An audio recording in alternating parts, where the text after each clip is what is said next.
Warning, this is Jake's first walkthrough of Katawa Shoujo and is going down Emi's route.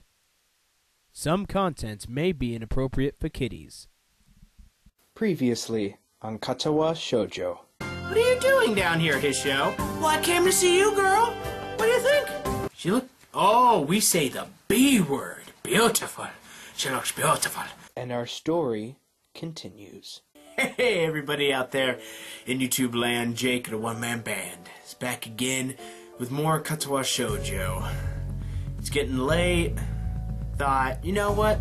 Let's jump into a little bit of KS here. Alrighty, so we just woke up.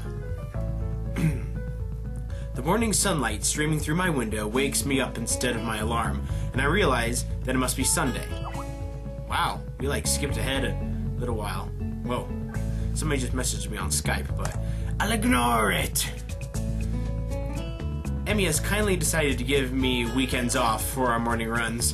Thank you. Thank you. Thank you. Thank you.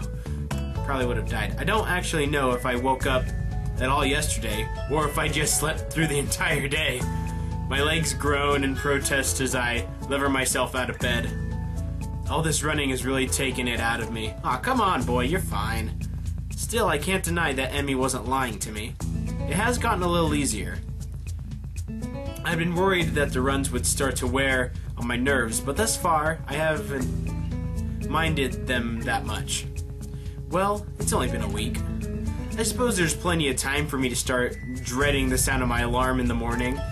I dread the sound of my alarm every day. Not that I could ever skip out now. As Emi said, it's harder to stop the routine than when there's another person. And frankly, I don't think I'm equipped to deal with a disappointed Emi. No, we're not. I mean, that face will destroy us. She'd probably give me those puppy dog eyes and I'd feel terrible about myself. Which reminds me, wasn't I supposed to be somewhere today? Flashback! Hey, you're coming to the track meet on Sunday, right? Right? What am I talking about? Of course you are! Right? Those puppy dog eyes again. Of course I'm going. I owe you, right? Exactly. So don't forget, okay?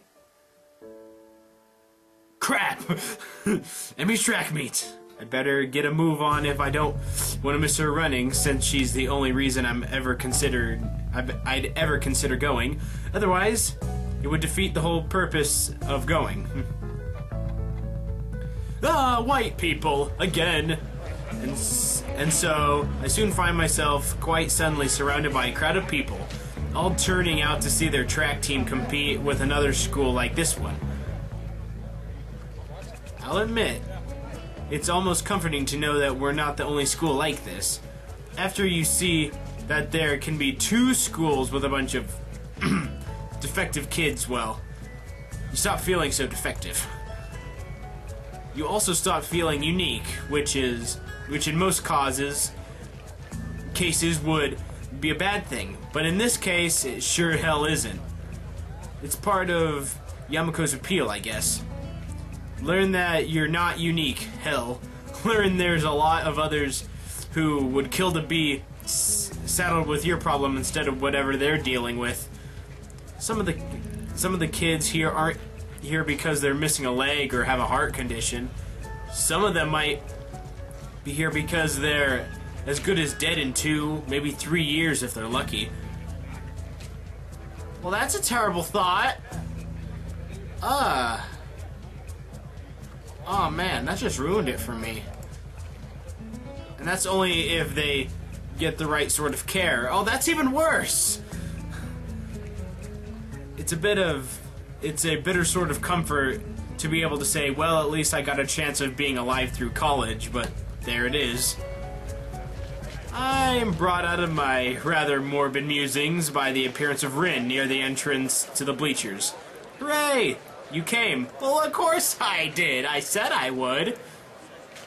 That doesn't necessarily imply that you had to follow through. Well, yeah, but we did. Because we're not mean. Lots of people say things that don't mean them. Well, I don't. Rin shrugs, seemingly bored with our conversation. She turns on her heel and heads back towards the stands. I owe Emmy money now. Why's that? I didn't think you'd show up. Emmy did? So I owe her 500 yen. Another 500 yen. Man, Emmy's making bank off these bets. You two bet an awful lot, don't you? Another shrug from my armless companion. I don't think so. We enter the bleachers and Rin nods upward. Up there. I came out to see if you'd come. For the bet, I presume. Rin leads the way, and soon we're settled down on an almost empty bench. Who's this person? There's an older woman sitting next to Rin. Someone's mother, I assume? She's got rather long hair done up in a braid. On seeing Rin, she gives her an oddly familiar seeming grin. Well, this is surprising. Why? I thought you went to get a snack, not a boy. Huh? A snack? I wondered why I was down there. Wow, Rin's more forgetful than I am.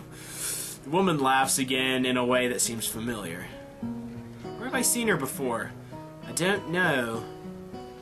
Well, I suppose you have always been one to go out for one thing and bring back another. But I'm being rude. I haven't introduced myself. I'm Miko Ibarazaki, Emi's mother. Makes sense. Very much so. Pleased to meet you. Hi, I'm her running mate. Not in the political sense, in the physical running sense.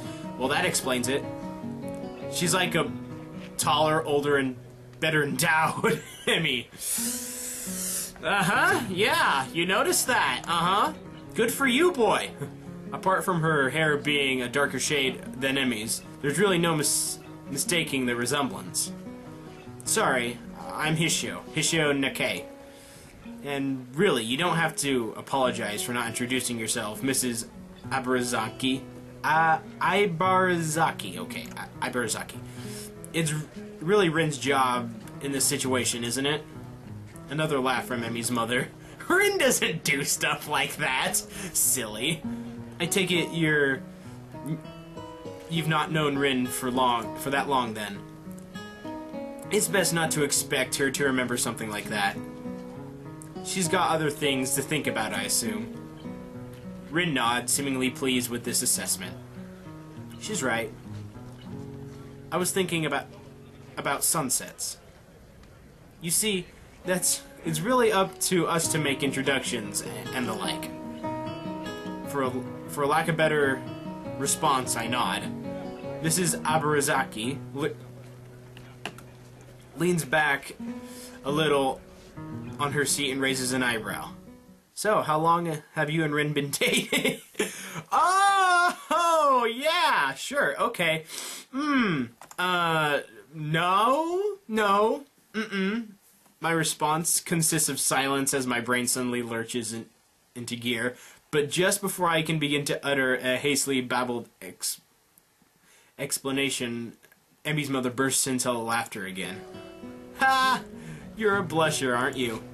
I don't know if there's any way to keep my dignity in this situation, so I settle for a mumbled response. Maybe. So, this must be a new romance then, mustn't it? Wait, that's not the question that... Another laugh. I know, but it's funny to watch you squirm. Oh, yeah, yeah, you're winking at me, that's nice. Oh, heaven help me. I'm sorry, forgive an old woman and her... amusements. Well, you don't look that old. Old woman? You see, that's what I'm saying, you don't look old. She sure doesn't look that old to me. Clearly, Emmy gets her youthful features from her mother. I suppose I can let it go. How kind of you. It's starting. Ooh, let's see, what do we got? Emmy right there with their blade legs. I direct my attention to the track where they're preparing for the first sprint. It looks like a 400-meter dash. Very high difficulty as they prepare to start. My eyes scan the runners before finding Emmy. She's smiling with an almost cocky look on her face. Pistol! The starter raises his pistol. Bam! She's beating everyone! Emmy explodes off the block, disappearing from the starting line like in a blur. It's amazing, even as the other sprinters converse on the lanes closest to the inside line, Emmy surges to the front of the pack. By the time she rounds the first turn, some of the other runners have caught up with her. Their efforts come to naught, though, since a final burst of speed from Emmy leaves them at least a half-second behind. You know, in, like, retrospect, that's a very long time. I mean, we just had the Olympics. Sure, it was Winter Olympics, but who cares? Mrs. Abarazaki whoops and shouts, applauding wildly and generally looking like any parent cheering for their child. Emmy bounds off the track, looking pleased with herself. She won! Number one! Yeah! I cheer right along with the rest of them. The announcer, sounding surprisingly like Misha, gleefully gives the results. I think she's gotten faster since last time. That was incredible. Mrs. Ibarazaki grins proudly. Emmy's a heck of a runner. We fall silent as the next event is being prepared.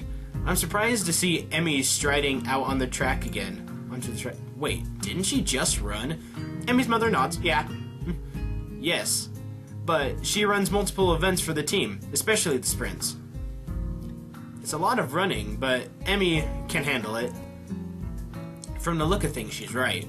Emmy doesn't appear to be tired, as if she hadn't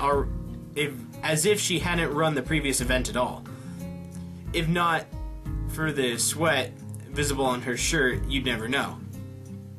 Which event is this? This is the 200-meter dash. So she'll do this one, the 100-meter dash, and the relay. I see. So that... Oh, another pistol. 1, 2...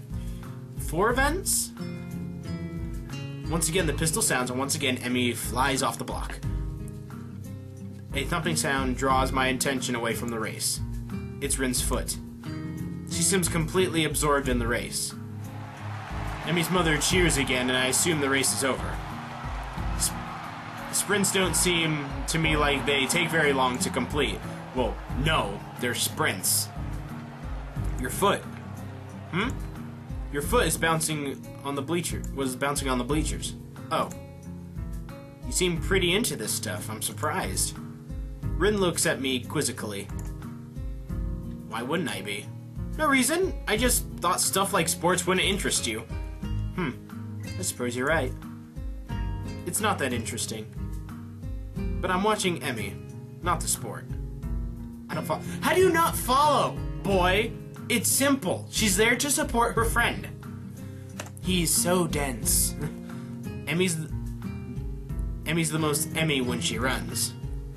You don't get to see Emmy at her Emmyest very often. But here, you can see. You can, see? She directs my attention towards the track again, where the 100-meter dash is about to start. I watch Emmy closely, with them eyes. As she gets onto the starter blocks, her whole body seems to relax, but it's a false relaxation. I can see that she's actually like a coiled spring. As the starter tells everyone to get set, her head snaps up and her eyes narrow slightly. And then she has that grin. That's like evil grin status right there. That's crazy. Her mouth curls upward in what could be a grin and could be a growl, or it could be an evil grin. When the pistol goes off, as if she's been unleashed from a cage, like she was always moving at this blinding speed, we but we couldn't see it happening until the starter pistol dispelled the illusion of motionlessness. It's all over in a few seconds, but in those few seconds, I feel like I just witnessed something very personal for Emmy. As soon as she crossed the finish line, the fierce look was replaced by her normal grin. The conquering general returning to his farm. Just like in Gladiator. Amazing. She's really amazing. I've never seen anyone move that fast. Well, don't look at me. I'm far too relaxed to run that fast. No, I think Emmy's prowess all came from her father's side. Speaking of which, he's probably working or something. At the mention of Emmy's father, Mrs. Irabazaki looks wistful, almost sad. Wait, is something bad? I don't like bad things. He got her into running, you know. Yeah, she told me. I'm uncertain as if whether or not it would be rude of me to ask about Emmy's father. But after that look on her face a few days ago, I feel compelled to ask. Where is her father now, if I might ask? Emmy's mother hesitates, clearly not willing to answer the question, but at the same time not wishing to appear rude. Something tells me it's gonna be bad. He isn't around anymore. Does that mean he's dead? Because that would be bad. Okay? I'm sorry, I didn't mean to bring up bad memories. So, is he dead, or did he just leave? Like, a bad person. Emmy just seems a little sad when she mentioned him earlier. That's not surprising, considering. They were very close. I see. A beeping noise suddenly emanates from Mrs. Arabazaki's pocket. Reaching into it, she pulls out a cell phone and looks at it. Honestly, text messages? What is he, 16? Huh? Oh, nothing. I've got to go meet up with a friend of mine. Will you tell Emmy I'm very proud of her and that I'll catch her later tonight? Sure, yeah? Okay, bye. It's kind of weird.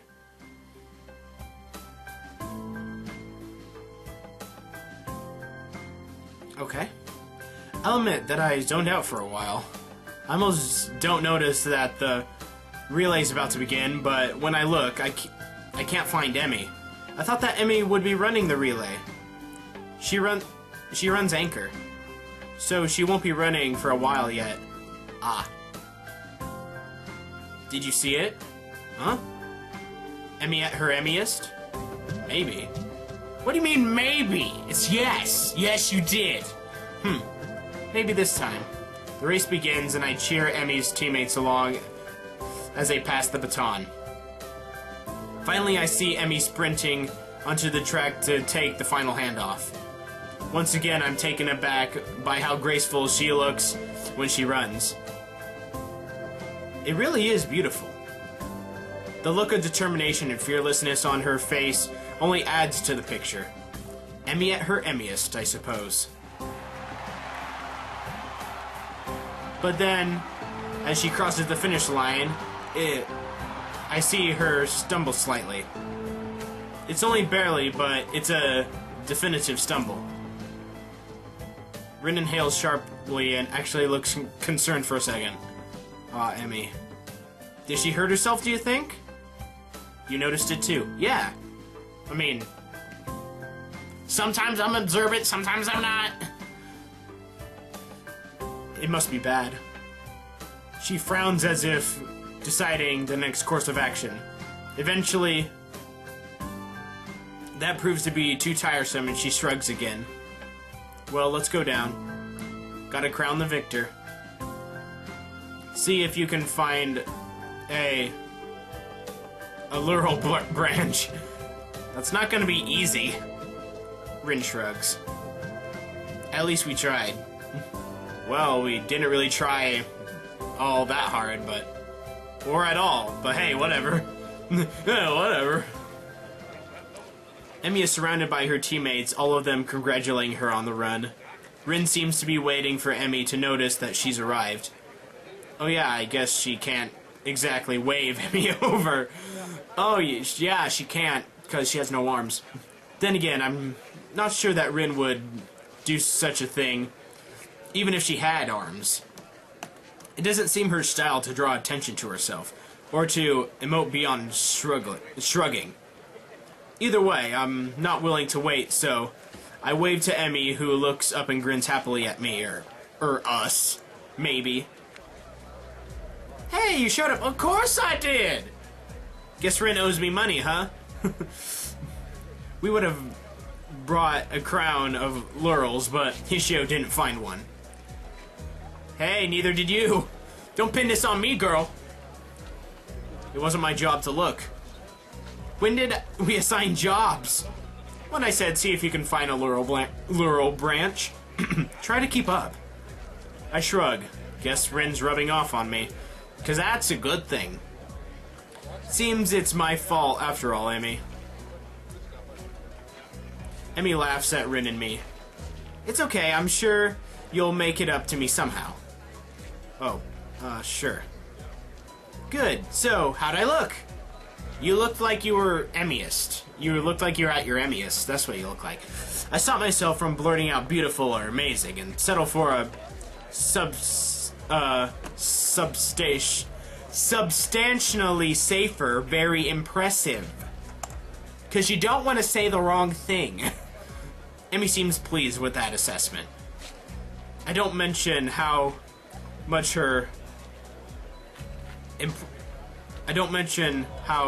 more impressive her performance of giving her lack of legs. I figured she knows that already. Besides, it seems like it would take away from her efforts somehow. Great to hear. I was worried that I looked a little slow on the relay, but I guess I did fine, huh? Actually, I noticed Rin kicks me and keeps me from finishing my sentence. What was that all about? Nothing. Just, he noticed. He noticed it. At the end. That's no good. Guess the nurse will look at it for me later. There's a carelessness in her voice, but as if it isn't a big deal, but I suddenly notice a slight twinge in her face. Oh, she's hurting. She's hurting. Like she's trying to hide the fact that she's in pain. It's then that I notice her breathing is a little shallow too. I guess she really is hurt. We must take her to the nurse! Carry her! Or something, I don't know. She must notice my concern because she skips up to me and gives me a friendly pat on the shoulder. Hey, you look a little worried. Oh yeah? I'm fine, really. Oh yeah, sure. They always say that and then they die. Just sore from all the running is all. You lie! Why would you be sore from that little of running? And come on, a little pain isn't going to stop me. Oh no?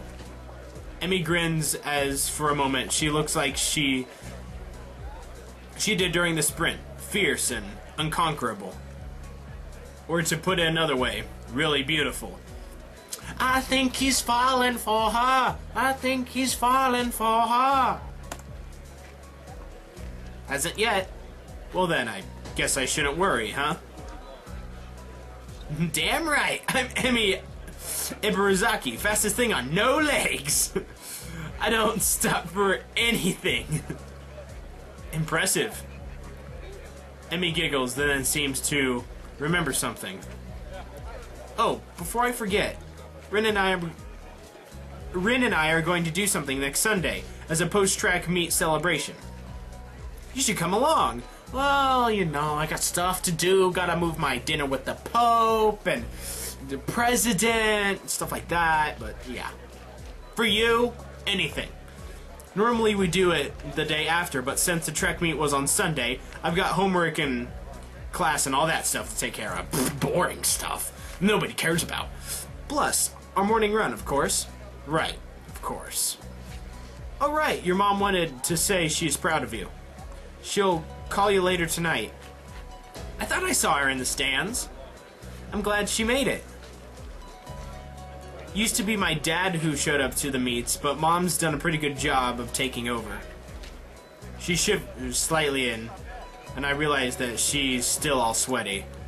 A breeze has started to blow too. Oh man, she's gonna get all cold. I'm not cold at all, and I've got a jacket with me. So without a word, I throw it around her shoulders. Good boy, being the gentleman. Emmy jumps slightly and then grins at me. Hey, thanks. It's getting a little cold, I guess. Yeah, looked like it.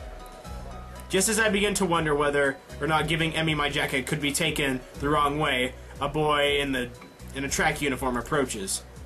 Hey, Emmy, you're going to miss the medal ceremony. Oh yeah, thanks. She turns to Rin and myself. You don't have to stick around for this part.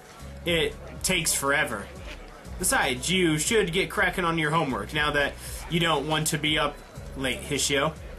Morning run tomorrow, don't forget. But I just woke up. How could I? Good point. I mean, it's spending time with me after all.